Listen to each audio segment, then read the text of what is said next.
You feel it, don't you? That pressure in your chest. That soft, invisible exhaustion that comes from constantly managing everyone else's feelings while abandoning your own.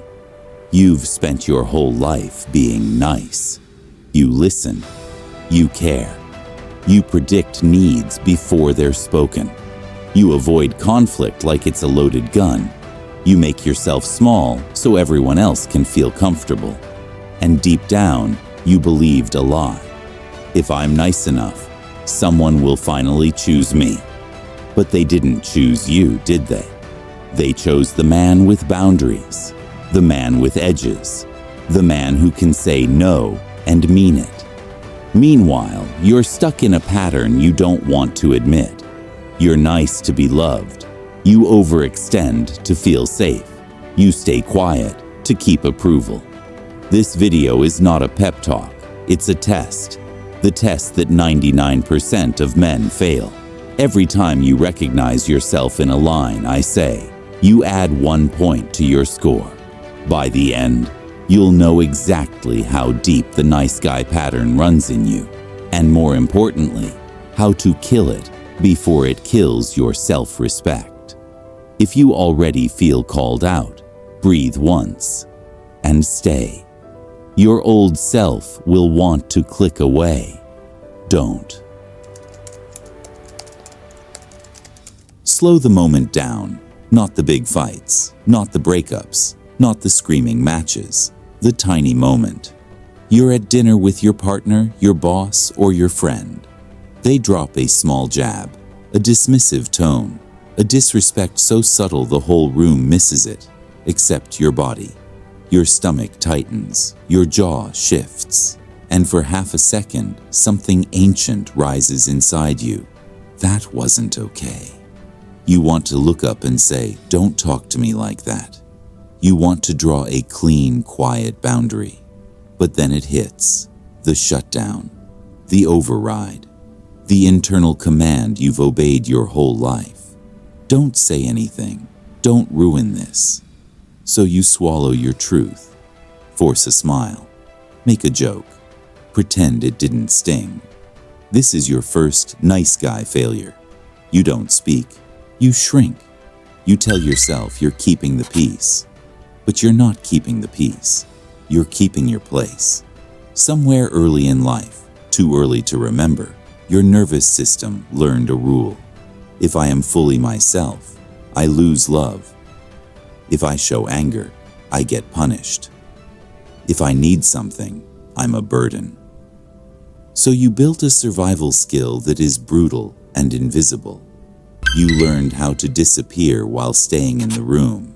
You adjusted your tone, your face, your preferences, folding yourself smaller and smaller until you fit perfectly into what others wanted.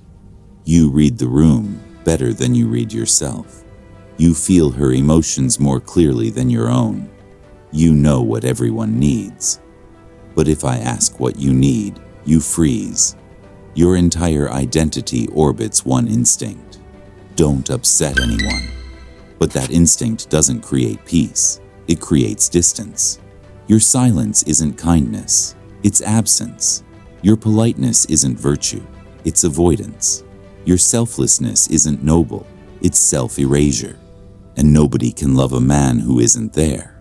Not because they're cruel, but because there's no solid edge to hold, no boundary to trust, no you to bond with.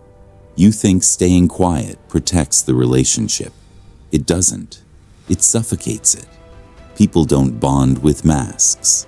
They bond with edges, with truth, with presence, with a man who can calmly say, "That didn't sit right with me."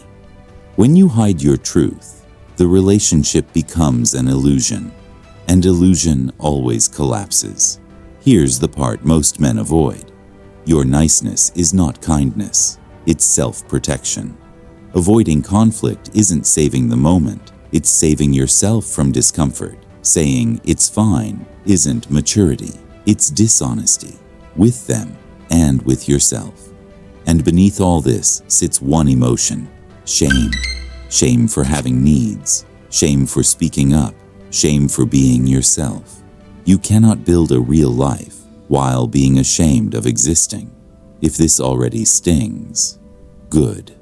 It means you're finally seeing the truth. And truth is the beginning of power. If Chapter 1 exposed the shame behind your niceness, Chapter 2 exposes the engine that keeps it alive, the quiet machine behind all your good intentions. We're stepping into the part of you no one sees, the part you never voice, the part that keeps score while your mouth repeats, "I don't expect anything in return." But you do. Every nice guy does. Because the nice guy runs on a hidden system, the ledger. It's the emotional accounting office inside your chest, where every unspoken sacrifice becomes an invisible entry, and every unmet desire becomes a silent debt. Here's the cycle. You give. You call it kindness. You listen when you're exhausted. You send the long messages. You fix. You rearrange. You say yes without thinking. Anyone watching would call you selfless. But inside, something else is happening. You're doing math. With every act, your ledger quietly writes, "She owes me appreciation. She owes me affection. She owes me loyalty. She owes me attention. She owes me intimacy." You never say it. You barely think it. But you feel it. In the tightness in your chest when she doesn't reciprocate, when she's distant, when she doesn't reward the effort you never admitted was transactional. Test 5. Have you ever felt used or quietly angry when someone didn't give you what you wanted, even though you never clearly asked for it? If yes, mark a point. This dynamic has a name, the covert contract. A contract only you signed, with rules only you know, with expectations no one agreed to. So when people fail to meet those secret terms, you call them ungrateful. But how can they honor a deal you were too afraid to speak aloud? Nice guys don't lack generosity. They lack honesty. You don't voice your needs because you fear abandonment. You don't set boundaries because you fear rejection. You don't say, "I want this," because your identity depends on being agreeable. So you give quietly and expect loudly. Test number 6. When someone praises you, do you feel proud or relieved? Relief means you were performing for approval. Nowhere is the ledger louder than in intimacy. I listened all night. Why isn't she in the mood? I planned everything. Why is she distant? I did everything right. Why didn't she initiate? This is vending machine thinking. Insert kindness, expect connection. But the feminine doesn't respond to transactions. She responds to authenticity, presence, solidity. When she senses the hook behind your kindness, she tightens. When she feels expectation behind your patience, she closes. When she feels resentment behind your compliance, she withdraws. Women don't fear the blunt man. They fear the beggar dressed as a saint. Test number 7. Do you help others secretly hoping it makes them choose you? Add a point. Test 8. When they don't give you the reaction you hoped for, do you feel taken for granted? Another point. You weren't used. You were negotiating. You just didn't admit it. Your kindness wasn't free. It was currency. And a man who trades favors for love is not kind. He is starving. As long as the hidden beggar runs your life, every relationship will collapse under the weight of what you never said aloud. The next chapter destroys the biggest lie you've ever believed, that nice and good are the same. They aren't. There is a lie that shaped your entire identity. Being nice makes me a good man. It doesn't. Niceness is not goodness. Niceness is not virtue. Niceness is not strength. Niceness is camouflage. The costume you built as a boy to survive rooms where being real felt dangerous. So let's draw the line clearly. A nice man avoids conflict. A good man can hold conflict. A nice man suppresses anger. A good man channels it with control. A nice man says yes from fear. A good man says no from self-respect. A nice man is agreeable because he must be. A good man is kind because he chooses to be. Niceness, survival. Goodness, genie spine. Niceness, genie fear. Goodness, genie strength. Picture a small, harmless dog, tail wagging, submissive, incapable of bite. People call him sweet. But do they respect him? Now picture a wolf, calm, grounded, powerful, fully capable of destruction, yet disciplined enough to restrain it. Nice guy, toothless dog. Good man, wolf with restraint. One is safe because he has no power. The other is safe because he commands it. Test number 9. Are you nice because you lack the strength to be anything else? At a point. Women aren't confused. They're wired to feel masculine solidity. Not aggression, not dominance, but grounded presence. A nice guy is nice because he fears upsetting people, fears judgment, fears being disliked. He thinks this makes him lovable. But here's the brutal truth. A man who fears upsetting people cannot lead. And a man who cannot lead cannot be desired. Women don't crave men who always say yes. They crave men with edges, men who know what they want, who hold a line, who can say no. Niceness isn't attractive. It's an anesthetic. It numbs your real self. Test Detector 10. Do you hide your preferences because you fear disapproval? At a point, you think you're being good. But what actually drives you? Guilt. Guilt for taking up space. Guilt for wanting more. Guilt for disappointing anyone. Guilt for asserting boundaries. You mistake guilt for conscience. But it's conditioning. You were taught your needs are too much, your desires selfish, your full self inconvenient. So you amputated parts of your identity, anger, ambition, desire, strength, and called it being nice. Test number 11. When someone is upset, do you instantly blame yourself? Mark a point. Here's the truth. A good man is not harmless. He is dangerous in the right direction. He can walk away, hold tension, feel anger without exploding. Nice guys avoid chaos because they are weak. Good men withstand chaos because they are strong. Test Chetty 12. Is your kindness an expression of values or a shield against fear? Nice guys don't finish last because they're kind. They finish last because they're afraid, approval addicted, and boundaryless. Niceness isn't the opposite of toxicity. It's toxicity turned inward. The world doesn't need more nice men. It needs good men. Men who can bite, but choose not to. The next chapter shows how this pattern evolves. It doesn't stay soft. It becomes poisonous. Nice guy syndrome doesn't stay soft. It mutates. Most nice guys live inside a 3-phase loop that slowly destroys their relationships and their self-respect. It doesn't matter where the cycle starts. It always ends the same way. Phase 1. The doormat, submission. This is where you spend most of your time. You say yes when your bones say no. You agree to plans that drain you. You pretend you're easygoing. You think being low maintenance makes you easier to love. But when you erase your boundaries, you erase your identity. Women do not desire men they can walk through. They cannot feel attraction toward a man with no weight, no gravity, no edge. Test number 13. Do you regularly hide your opinions, needs, or desires to keep things smooth? If yes, add a point. A soul can only be stepped on for so long before it leaks poison, and that poison becomes Phase 2. Phase 2, the exploder, reactivity.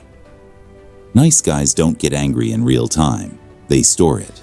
They hoard every disrespect, every disappointment, every unpaid emotional debt in that invisible ledger. They bury it under "it's fine" until it rots. Then one day, something tiny snaps the thread. A comment, a forgotten message, a tone. You erupt, not as a man calmly asserting a boundary, but as a child having a tantrum after months of swallowing pain. Sarcasm, sharp words, emotional vomiting. Because your reaction is out of proportion, no one takes it seriously, not even you. Test Yemina 14. Have you ever exploded over something small after holding it in for weeks or months? Add another point. After the explosion comes shame, and shame pulls you into the darkest phase. Phase 3, the victim, self-deception. This is where nice guys can stay for years. You rewrite the story to avoid responsibility. You tell yourself, I do everything. I'm the only one who cares. I'm too good. That's my problem.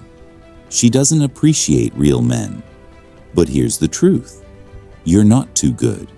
You're too hidden, too indirect, too afraid to say what you actually want, too scared to let anyone see your spine.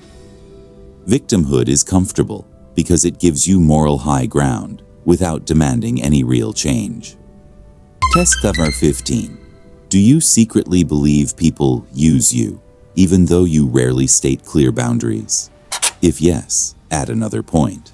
And then the loop resets. Submission, explosion, victimhood, back to submission.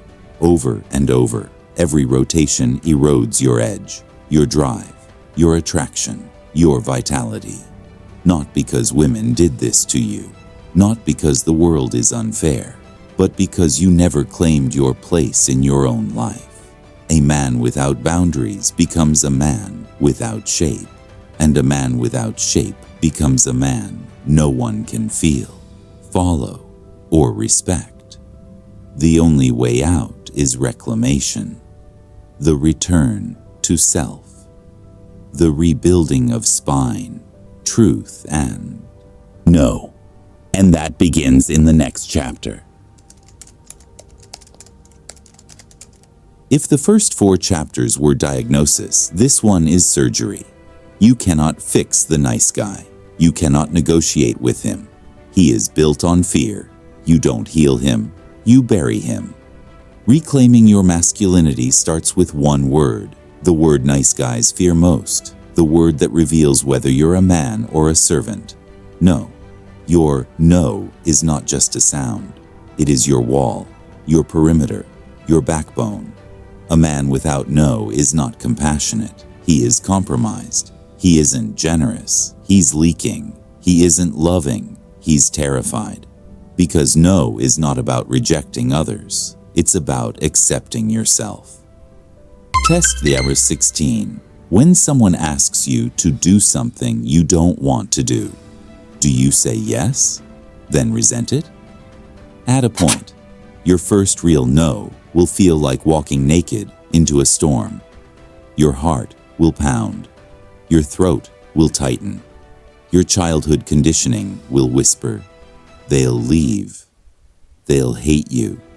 You're selfish. That panic isn't truth. It's withdrawal. Withdrawal from your addiction to being accepted. Every time you choose yourself over approval, you shake the system you grew up in. And it feels terrifying because it's the first honest act you've made in years. Test Figure 17. Does saying no make you feel guilty or afraid you'll lose someone? If yes, add a point.